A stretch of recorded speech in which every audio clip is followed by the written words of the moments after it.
ಸಾರಿಗೆ ನೌಕರರ ವಿವಿಧ ಬೇಡಿಕೆಗಳನ್ನು ಈಡೇರಿಸಬೇಕು ಅಂತೇಳಿ ಸರ್ಕಾರದ ವಿರುದ್ಧ ಪ್ರತಿಭಟನೆಯನ್ನು ಮಾಡೋದಕ್ಕೆ ಈಗ ಸಾರಿಗೆ ನೌಕರರು ಮುಂದಾಗಿರ್ತಕ್ಕಂಥದ್ದು. ಆಗಸ್ಟ್ 5ನೇ ತಾರೀಕು ರಾಜ್ಯದಲ್ಲಿ 25,000 ಬಸ್ಗಳನ್ನು ಸ್ಥಗಿತಗೊಳಿಸಿ ಒಂದು ಮುಷ್ಕರವನ್ನು ಮಾಡೋದಕ್ಕೆ ಈಗ ಸಾರಿಗೆ ನೌಕರರು ಕೂಡ ಮುಂದಾಗಿರ್ತಕ್ಕಂಥದ್ದು. ಈಗ ನಮ್ಮ ಜೊತೆ ಆ ಒಂದು ಮುಷ್ಕರ ಮಾಡೋದಕ್ಕೆ ಮುಂದಾಗಿರ್ತಕ್ಕಂಥ ಸಾರಿಗೆ ನೌಕರರು ಕೂಡ ಇದೆ, ಅವ್ರನ್ನ ಕೂಡ ಮಾತಾಡ್ತಾ ಹೋಗ್ತೀನಿ. ಏನು ನಿಮ್ಮ ಒಂದು ಬೇಡಿಕೆ ಏನಿದೆ? ನಮಗೆ 1/1/2024 ಹೊಸ ವೇತನ ಪರಿಷ್ಕರಣೆ ಆಗಬೇಕು. ಈ ವೇತನ ಪರಿಷ್ಕರಣೆ 4 ವರ್ಷಗಳಿಗೊಮ್ಮೆ ಸಾರಿಗೆ ನಿಗಮಗಳಲ್ಲಿ 1988ರಿಂದ ಇಲ್ಲಿವರೆಗೆ ಆಗ್ತಾ ಬಂದಿದೆ. ಅದರ ಬೇಡಿಕೆ 25% ವೇತನ ಹೆಚ್ಚಳ ಮಾಡಬೇಕು, 31% DA ಸೇರಿಸಿ ನಮಗೆ ವೇತನ ನಿಗದಿ ಮಾಡಬೇಕು ಅಂತಕ್ಕಂಥ ಬೇಡಿಕೆಯನ್ನು, ಜೊತೆಗೆ ಹಿಂದಿನ ಸರ್ಕಾರ ಮಾಡಿದ್ದಂಥ 15% ವೇತನ ಹೆಚ್ಚಳ ಮತ್ತು ಅವತ್ತು ಕೊಟ್ಟಂಥ ಇಂಕ್ರಿಮೆಂಟಿನ ಅರಿಯರ್ಸು 38 ತಿಂಗಳುಗಳ ಕಾಲ ಬರಬೇಕಾಗಿದೆ. 1/1/20ರಿಂದ 28/2/2023ವರೆಗೆ 38 ತಿಂಗಳುಗಳ ಕಾಲ ಅರಿಯರ್ಸ್ ಬರಬೇಕಾಗಿದೆ. ಇದರ ಜೊತೆಗೆ ವೇತನ ಹೆಚ್ಚಳ ಆಗುವಾಗ ಇಂಕ್ರಿಮೆಂಟ್ ಹೆಚ್ಚಳ, ಇತರೆ ಭತ್ಯೆಗಳು ಕೂಡ ಹೆಚ್ಚಳ ಆಗಬೇಕು. ಈ ಎಲ್ಲ ಬೇಡಿಕೆ ಪತ್ರವನ್ನು ನಾವು ಜನವರಿ 2024ರಲ್ಲೇ ಆಡಳಿತ ವರ್ಗ ಮತ್ತು ರಾಜ್ಯ ಸರ್ಕಾರಕ್ಕೆ ಕೊಟ್ಟಿದ್ದೀವಿ. ಹಲವು ಬಾರಿ ಮಾತುಕತೆ ಆಡಿದ್ದಾರೆ, ಆದರೆ ಇನ್ನೂ ಕೂಡ ಆ ಬೇಡಿಕೆಗಳನ್ನು ಇತ್ಯರ್ಥ ಮಾಡಿಲ್ಲ. ಈಗ ಆ ಬೇಡಿಕೆಗಳನ್ನು ನಿರಾಕರಿಸುವಂಥ ಹಂತಕ್ಕೆ ರಾಜ್ಯ ಸರ್ಕಾರ ಹೋಗಿದೆ.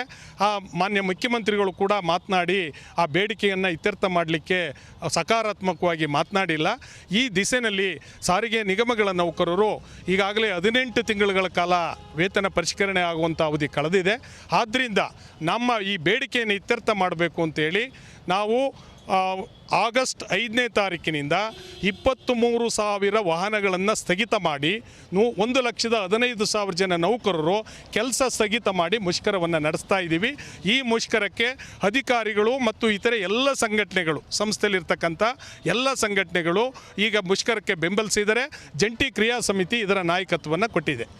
ಅಂದರೆ ಸಾರಿಗೆ ಇಲಾಖೆ 4 ನಿಗಮಗಳು ಕೂಡ ಅವತ್ತು ಸ್ತಬ್ಧವಾಗುತ್ತೆ. 100ಕ್ಕೆ 100ರಷ್ಟು BMTC, KSRTC, KKRTC, NWKRTC ಈ 4 ನಿಗಮಗಳ 1,15,000 ಜನ ನೌಕರರು ತಮ್ಮ ಹಕ್ಕುಗಳಿಗಾಗಿ ಮತ್ತು ನ್ಯಾಯಯುತ ಬೇಡಿಕೆಗಳಿಗಾಗಿ 100ಕ್ಕೆ 100ರಷ್ಟು ಮುಷ್ಕರವನ್ನು ಮಾಡ್ತಾರೆ.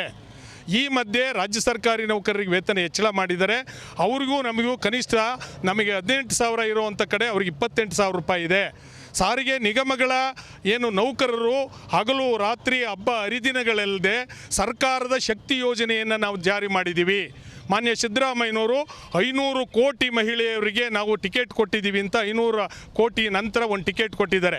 ಆದರೆ 500 ಕೋಟಿ ಜನಕ್ಕೆ ಪ್ಲಸ್ ಅದ್ರ ಜೊತೆ ಏನು ಪುರುಷರೆತ್ತಿದ್ರಲ್ಲ ಅವರಿಗೆ ಒಂದು ಹೆಚ್ಚು ಕಡಿಮೆ 800-900 ಕೋಟಿ ಜನರಿಗೆ ಸಾರಿಗೆ ನಿಗಮಗಳ ಡ್ರೈವರು, ಕಂಡಕ್ಟರು, ಮೆಕ್ಯಾನಿಕ್ಗಳು ನಿರಂತರ ಶ್ರಮಿಸಿದ್ದೀವಿ. ಆ ಶ್ರಮಕ್ಕೆ ತಕ್ಕಂಥ ಫಲವನ್ನು ಈ ರಾಜ್ಯ ಸರ್ಕಾರ ಕೊಡ್ತಾ ಇಲ್ಲ. ಅದರಿಂದ ಕೊಡಬೇಕು ಅಂತಕ್ಕಂಥ ಹಿನ್ನೆಲೆಯಲ್ಲಿ ನಾವು ಈ ಮುಷ್ಕರಕ್ಕೆ ನಾವು ಹೋಗ್ತಾ ಇದ್ದೀವಿ. ಸರ್, ಏನು ಕೇವಲ ಬಸ್ಗಳನ್ನು ಸ್ಥಗಿತ ಮಾಡಿ ಮುಷ್ಕರ ಮಾಡುವಂಥದ್ದು, ಇಲ್ಲ ಬೇರೆ ರೀತಿಯಾಗಿ ಏನಾದರೂ ಪ್ರತಿಭಟನೆ ಮಾಡುವಂಥದ್ದು ಇದೆಯಾ ಸರ್? ಕಾರ್ಮಿಕರಿಗೆ ಇವತ್ತು ತುಂಬ ಅನ್ಯಾಯ ಆಗ್ತಾ ಇದೆ. ಕಾರ್ಮಿಕರಿಗೆ ಅನ್ಯಾಯ ಆದಾಗ ಏನು ಮಾಡ್ತಾರೆ, ಪ್ರತಿಭಟನೆ ಮಾಡ್ತಾರೆ. ಅದಕ್ಕೂ ಸರ್ಕಾರ ಬಗ್ಲಿಲ್ಲ ಅಂದಾಗ ಮುಷ್ಕರಕ್ಕೆ ಇಳಿತಾರೆ. ಇವತ್ತು ಮುಷ್ಕರ 100ಕ್ಕೆ 100% 4 ನಿಗಮದಲ್ಲೂ ಆಗುತ್ತೆ. ಆಫೀಸ್ ಸ್ಟಾಫ್ನವ್ರು ಬರ್ತಿರಲ್ಲ, ಅವರು ಬರ್ತಾಯಿದ್ದಾರೆ. ಇವತ್ತು ಮೆಕ್ಯಾನಿಕ್ಗಳು ಎಲ್ಲ ಎಲ್ಲ ಕಾರ್ಮಿಕರಿಗೂ ಇವತ್ತು ಇವರು ಮಾಡಿರೋಂಥ ಇದಕ್ಕೆ 3-4 ಲಕ್ಷ ನಮಗೆ ಅನ್ಯಾಯ ಆಗ್ತಾಯಿದೆ. ಈ ಅನ್ಯಾಯನ ತಡ್ಕೊಳಕ್ಕೆ ನಮಗಾಗಲ್ಲ. ನಾವು ಕಷ್ಟಪಟ್ಟು ಪ್ರಾಣವನ್ನು ತನ್ನ ಅಂಗೈಯಲ್ಲಿಟ್ಟು ದುಡಿಯುವ ಜನ ನಾವು. ಸರ್ಕಾರ ನಮ್ಮ ಮೇಲೆ ಮೃದು ಧೋರಣೆ ತೋರಿಸ್ಬೇಕಾಗಿತ್ತು, ತೋರಿಸ್ತಾ ಇಲ್ಲ. ಎಲ್ಲ ಇಲಾಖೆಗಳು ಕೊಡುವಂಥ ಮುಖ್ಯಮಂತ್ರಿಗಳು ಇವರು ಸಾರಿಗೆ ಸಂಸ್ಥೆಗೆ ಯಾಕೆ ಮೃದು ಧೋರಣೆ ತೋರಿಸ್ತಾ ಇದ್ದಾರೆ? ಇದರ ಅರ್ಥ ಏನು? ಅದರಿಂದ ನಾವು ಹೇಳೋದು, ನಾವು ಹಿಂಸೆ ಪಟ್ಟು ಕೆಲಸ ಮಾಡೋರು. ನಾವು ಎಷ್ಟೋ ಜನ ಅಪಘಾತದಲ್ಲಿ ಹೊರಟೋಗಿದ್ದಾರೆ ನಮ್ಮ ಕಾರ್ಮಿಕರು. ನೀವು ನೋಡ್ತಾ ಇರ್ತೀರ. ದಿನಕ್ಕೆ ಇವಾಗ ಶಕ್ತಿ ಯೋಜನೆ ಮಾಡಿದ ಮೇಲಂತೂ ಒಂದು ದಿನಕ್ಕೆ ಒಂದು ಬಸ್ನಲ್ಲಿ 100-120 ಜನ ತುಂಬ್ತಾ ಇದ್ದೀವಿ. ಅಲ್ಲಲ್ಲಿ ಘರ್ಷಣೆಗಳು ನಡೀತಾ ಇದ್ದಾವೆ. ಆದರೂ ಕೂಡ ನಿಮ್ಗೆ ಯಾಕೆ ನಮ್ಮ ಕಾರ್ಮಿಕರ ಮೇಲೆ ಮೃದು ಧೋರಣೆ ತೋರಲ್ಲ? ನೀವು ದಯವಿಟ್ಟು ನಮಗೆ ಒಳ್ಳೆಯ ಒಂದು ಇದು ಮನಸ್ಸಿನಿಂದ ಒಂದು 4 ವರ್ಷದ ಏನು ನಮಗೆ ಪೇ ಫಿಕ್ಸೇಷನ್ ಇದೆ ಅದು ಕೊಡ್ತೀರಾ ಅಂತ ನಂಬಿದ್ದೀವಿ. ಇನ್ನೂ ಕಾಲಾವಕಾಶ ಇದೆ 4-5 ದಿನ. ನೀವು ಕೊಡಲಿಲ್ಲ ಅಂದಾಗ ನಾವು ರಸ್ತೆಗಿಳಿತೀವಿ. ಈಗ ಏನು ಸಾರಿಗೆ ನೌಕರನ ಎಲ್ಲೋ ಒಂದು ಕಡೆ ಸರ್ಕಾರ ಸರಿಯಾಗಿ ನಡೆಸ್ಕೊತಾ ಇಲ್ವಾ ಅಂತ? ತುಂಬ ಹೀನಾಯವಾಗಿ ನಡೆಸ್ಕೊತಾ ಇದೆ ಅಂತ ಇವಾಗ ಹೇಳೋಕ್ಕೆ ಇಷ್ಟಪಡ್ತೀವಿ. ತುಂಬ ಕಷ್ಟದಿಂದ ಸಾರಿಗೆ ನೌಕರು ಕೆಲಸ ಮಾಡ್ತಾ ಇದ್ದಾರೆ. ಅವ್ರು ಏನೂ ಕೇಳೋದಿಲ್ಲ. ಅವ್ರಿಗೆ ಯಾರಿಗೂ ಸ್ವಯಂ ಪ್ರೇರಿತವಾಗಿ ಮುಷ್ಕರ ಮಾಡಬೇಕು, ಪ್ರತಿಭಟನೆ ಮಾಡಬೇಕು ಅನ್ನೋ ಮನಸ್ಸು ಯಾರಿಗೂ ಇರೋದಿಲ್ಲ. ಆದರೆ ಸರ್ಕಾರ ಸಾರಿಗೆ ನೌಕರರ ತಾಳ್ಮೆಯನ್ನು ಪರೀಕ್ಷೆ ಮಾಡೋಕೆ ಹೊರಟಿದೆ. 3 ವರ್ಷ 4 ವರ್ಷದಿಂದ ಕೊಡದಲ್ಲಿದ್ದರೆ ಅವ್ರ ಜೀವನ ಕಷ್ಟ ಇದೆ. ಇವತ್ತಿನ ಪರಿಸ್ಥಿತಿಲಿ ಇವತ್ತು ತುಂಬ ತೊಂದರೆಯಲ್ಲಿ ಕೆಲಸ ಮಾಡ್ತಾಯಿದ್ದಾರೆ ಸಾರಿಗೆ ನೌಕರರು. ಈ ಒಂದು ಹಿನ್ನೆಲೆಯಲ್ಲಿ ನಾವು ಹಲವಾರು ಬಾರಿ ಸರ್ಕಾರ ಜೊತೆ ಚರ್ಚೆಗಳು ಸಭೆ ನಡೆದರೂ ಯಶಸ್ವಿ ಆಗಿಲ್ಲ. ಈ ಪ್ರತಿಭಟನೆ ಯಾವಾಗ ಸ್ಟಾರ್ಟ್ ಆಗುತ್ತೆ ಅಂದರೆ ಈ ಥರ ತೊಂದರೆ ಕೊಟ್ಟಾಗಲೇ. ಇದಕ್ಕೆ ಸರ್ಕಾರನೇ ಮುಖ್ಯ ಕಾರಣ, ಬೇರೆ ಯಾರೂ ಇರೋದಿಲ್ಲ. ಕಾರ್ಮಿಕರು ಯಾರು ನೌಕರರು ಮುಷ್ಕರ ಮಾಡಬೇಕು ಅಂತ ಯಾರೂ ಬರೋದಿಲ್ಲ. ಅವ್ರಿಗೆ ಕೊಟ್ಟರೆ ಅವ್ರು ಯಾರು ಸುಮ್ಮನೆ ಕೆಲಸ ಮಾಡ್ತಾರೆ. ಬೇರೆ ಇಲಾಖೆಗಳೆಲ್ಲ ಇದೇ ಮಾಡ್ತಾ ಇದ್ದಾರಾ? ಬೇರೆ ಇಲಾಖೆಯವರು ಯಾರಾದ್ರೂ ಒಂದು ಸ್ಟ್ರೈಕ್ ನೋಟಿಸು ಏನಾದ್ರು ಕೊಟ್ಟ ತಕ್ಷಣ ಅರ್ಧ ಗಂಟೆ 3/4 ಗಂಟೆ 1 ದಿವಸ 2 ದಿವಸ ಒಳಗಡೆ ಅವ್ರಿಗೆ ವೇತನ ಪರಿಷ್ಕರಣೆ ಆಗುತ್ತೆ. ಅವ್ರಿಗೇನು ಸೌಲಭ್ಯ ಕೊಡಬೇಕು ಎಲ್ಲ ಕೊಟ್ಬಿಡ್ತಾರೆ. ಆದರೆ ನಿಮ್ಮ ಒಂದು ಕಷ್ಟಗಳನ್ನ ಕೇಳುವಂಥವ್ರು ಯಾರೂ ಇಲ್ಲ. ನಮ್ಮ ಅಧಿಕಾರಿಗಳೇ ನಮಗೆ ಕೇಳ್ತಾ ಇಲ್ಲ. ಅಧಿಕಾರಿಗಳು ಅದೇ ಥರ ನಡ್ಕೊತಾರೆ. ಆದ್ದರಿಂದ ಇಲ್ಲಿ ತುಂಬ ತೊಂದರೆ ಅನುಭವಿಸ್ತಾ ಇದ್ದೀವಿ. KSRTC ನೌಕರರು ಮತ್ತು ಶಕ್ತಿ ಯೋಜನೆಯಿಂದ ಒಂದು ಬಸ್ಸಲ್ಲಿ 2 ಬಸ್ಸಿನ ಜನ ತುಂಬ್ಕೊಂಡು ಓಡಾಡೋಂಥ ಪರಿಸ್ಥಿತಿ ಇದೆ. ಬಸ್ಗಳೆಲ್ಲ 15 ವರ್ಷ 20 ವರ್ಷ ಹಳೆ ಬಸ್ಗಳಿದ್ದಾವೆ. ಅವೆಲ್ಲ ಕೆಲಸ ಮಾಡ್ತಾರೆ. ತುಂಬ ತೊಂದರೆಯಲ್ಲಿ ಕೆಲಸ ಮಾಡ್ತಾಯಿದ್ದೀವಿ. ಆ ಒಂದು ಹಿನ್ನೆಲೆಯಲ್ಲಿ ಈಗ 5ನೇ ತಾರೀಕು ಮುಷ್ಕರನ ಸ್ಟಾರ್ಟ್ ಮಾಡ್ತಾಯಿದ್ದೀವಿ. ಅಷ್ಟೊಳಗಡೆ ಸರ್ಕಾರಕ್ಕೆ ಇನ್ನೂ ಇದೆ ಟೈಮು. ಅಷ್ಟೊಳ್ಳೆ ಕರ್ಕೊಂಬಿಟ್ಟು ಅವರು ಏನಾದರೂ ಮಾತುಕತೆ ಮೂಲಕ ಬಗೆಹರಿಸಬೇಕು ಅಂತ ಹೇಳಿ ನಾವೆಲ್ಲರೂ ಕೇಳ್ತಾಯಿದ್ದೀವಿ. ಇನ್ನೂ ಕೇಳ್ತಾಯಿದ್ದೀವಿ. ಒಂದು ನಂಬಿಕೆಯೂ ಇದೆ ಮಾಡ್ಬೋದು ಅಂತ ಹೇಳಿ. ಅಕಸ್ಮಾತ್ ಆಗಲಿಲ್ಲ ಅಂತ ಕಾಲಕ್ಕೆ ನಾವು 4ನೇ ತಾರೀಕು ರಾತ್ರಿ ಎಲ್ಲ ಏನು ಮಾಡಬೇಕು ಅದಕ್ಕೆ ಏರ್ಪಡೆಲ್ಲ ವ್ಯವಸ್ಥೆ ಎಲ್ಲ ಮಾಡ್ಕೊಂಡಿದ್ದೀವಿ. ಎಲ್ಲ ಇಡೀ ಕರ್ನಾಟಕದಲ್ಲೆಲ್ಲ ವ್ಯವಸ್ಥೆನ ಮಾಡ್ಕೊಂಡಿದ್ದಾರೆ. ಎಲ್ಲ ಮಾಡ್ಕೊಂಡೇ ಮತ್ತೆ ಮುಷ್ಕರಕ್ಕೆ ಇಳಿಯೋದು. ಯಾರು ಅದೇ ಥರ ಇಳಿಯೋದಿಲ್ಲ. ಇದು 100ಕ್ಕೆ 100ರಷ್ಟು ಸತ್ಯ ಆಗುತ್ತೆ. ಇದಕ್ಕೆ ಬೆಂಬಲ ಇದೆ. ಇದಿಷ್ಟು ಸಾರಿಗೆ ನೌಕರರ ಸಮಸ್ಯೆಗಳಿವೆ. ಇವುಗಳನ್ನು ಸರ್ಕಾರ ಕೂಡಲೇ ಈಡೇರಿಸಬೇಕು ಅನ್ನೋ ಮಾತನ್ನು ಕೂಡ ಹೇಳ್ತಾ ಇರ್ತಕ್ಕಂಥದ್ದು. ಒಂದು ವೇಳೆ ಇನ್ನೂ ಕೂಡ ಸಮಯಾವಕಾಶ ಇದೆ. ಇದನ್ನು ಈಡೇರಿಸ್ತಾ ಹೋದರೆ ನಾವು ಆಗಸ್ಟ್ 5ನೇ ತಾರೀಕು ಬೆಳಗ್ಗೆಯಿಂದಲೂ ಕೂಡ ಯಾವುದೇ ಒಂದು ಬಸ್ಗಳನ್ನು ಕೂಡ ರಸ್ತೆಗೆ ಇಳಿಸೋದಿಲ್ಲ ಅನ್ನೋ ಮಾತನ್ನು ಕೂಡ ಹೇಳ್ತಾ ಇರ್ತಕ್ಕಂಥದ್ದು. ಕ್ಯಾಮರಾ ಪರ್ಸನ್ ರಾಕೇಶ್ ಗುಳೆ ಜೊತೆ ಜಗದೀಶ್, ರಿಪಬ್ಲಿಕ್ ಕನ್ನಡ, ತುಮಕೂರು. ಸಾರಿಗೆ ನೌಕರರ ವಿವಿಧ ಬೇಡಿಕೆಗಳನ್ನು ಈಡೇರಿಸಬೇಕು ಅಂತೇಳಿ ಸರ್ಕಾರದ ವಿರುದ್ಧ ಪ್ರತಿಭಟನೆಯನ್ನು ಮಾಡೋದಕ್ಕೆ ಈಗ ಸಾರಿಗೆ ನೌಕರರು ಮುಂದಾಗಿರ್ತಕ್ಕಂಥದ್ದು. ಆಗಸ್ಟ್ 5ನೇ ತಾರೀಕು ರಾಜ್ಯದಲ್ಲಿ 25,000 ಬಸ್ಗಳನ್ನು ಸ್ಥಗಿತಗೊಳಿಸಿ ಒಂದು ಮುಷ್ಕರವನ್ನು ಮಾಡೋದಕ್ಕೆ ಈಗ ಸಾರಿಗೆ ನೌಕರರು ಕೂಡ ಮುಂದಾಗಿರ್ತಕ್ಕಂಥದ್ದು. ಈಗ ನಮ್ಮ ಜೊತೆ ಆ ಒಂದು ಮುಷ್ಕರ ಮಾಡೋದಕ್ಕೆ ಮುಂದಾಗಿರ್ತಕ್ಕಂಥ ಸಾರಿಗೆ ನೌಕರರು ಕೂಡ ಇದೆ. ಅವ್ರನ್ನ ಕೂಡ ಮಾತಾಡ್ತಾ ಹೋಗ್ತೀನಿ. ಏನು ನಿಮ್ಮ ಒಂದು ಬೇಡಿಕೆ ಏನಿದೆ? ನಮಗೆ 1/1/2024ರಿಂದ ಹೊಸ ವೇತನ ಪರಿಷ್ಕರಣೆ ಆಗಬೇಕು. ಈ ವೇತನ ಪರಿಷ್ಕರಣೆ 4 ವರ್ಷಗಳಿಗೊಮ್ಮೆ ಸಾರಿಗೆ ನಿಗಮಗಳಲ್ಲಿ 1988ರಿಂದ ಇಲ್ಲಿವರೆಗೆ ಆಗ್ತಾ ಬಂದಿದೆ. ಅದರ ಬೇಡಿಕೆ 25% ವೇತನ ಹೆಚ್ಚಳ ಮಾಡಬೇಕು, 31% DA ಸೇರಿಸಿ ನಮಗೆ ವೇತನ ನಿಗದಿ ಮಾಡಬೇಕು ಅಂತಕ್ಕಂಥ ಬೇಡಿಕೆಯನ್ನು, ಜೊತೆಗೆ ಹಿಂದಿನ ಸರ್ಕಾರ ಮಾಡಿದ್ದಂಥ 15% ವೇತನ ಹೆಚ್ಚಳ ಮತ್ತು ಅವತ್ತು ಕೊಟ್ಟಂಥ ಇಂಕ್ರಿಮೆಂಟಿನ ಅರಿಯರ್ಸು 38 ತಿಂಗಳುಗಳ ಕಾಲ ಬರಬೇಕಾಗಿದೆ. 1/1/20ರಿಂದ 28/2/2023ವರೆಗೆ 38 ತಿಂಗಳುಗಳ ಕಾಲ ಅರಿಯರ್ಸ್ ಬರಬೇಕಾಗಿದೆ. ಇದರ ಜೊತೆಗೆ ವೇತನ ಹೆಚ್ಚಳ ಆಗುವಾಗ ಇಂಕ್ರಿಮೆಂಟ್ ಹೆಚ್ಚಳ, ಇತರೆ ಭತ್ಯೆಗಳು ಕೂಡ ಹೆಚ್ಚಳ ಆಗಬೇಕು. ಈ ಎಲ್ಲ ಬೇಡಿಕೆ ಪತ್ರವನ್ನು ನಾವು ಜನವರಿ 2024ರಲ್ಲೇ ಆಡಳಿತ ವರ್ಗ ಮತ್ತು ರಾಜ್ಯ ಸರ್ಕಾರಕ್ಕೆ ಕೊಟ್ಟಿದ್ದೀವಿ. ಹಲವು ಬಾರಿ ಮಾತುಕತೆ ಆಡಿದರೆ, ಆದರೆ ಇನ್ನೂ ಕೂಡ ಆ ಬೇಡಿಕೆಗಳನ್ನು ಇತ್ಯರ್ಥ ಮಾಡಿಲ್ಲ. ಈಗ ಆ ಬೇಡಿಕೆಗಳನ್ನು ನಿರಾಕರಿಸುವಂಥ ಹಂತಕ್ಕೆ ರಾಜ್ಯ ಸರ್ಕಾರ ಹೋಗಿದೆ.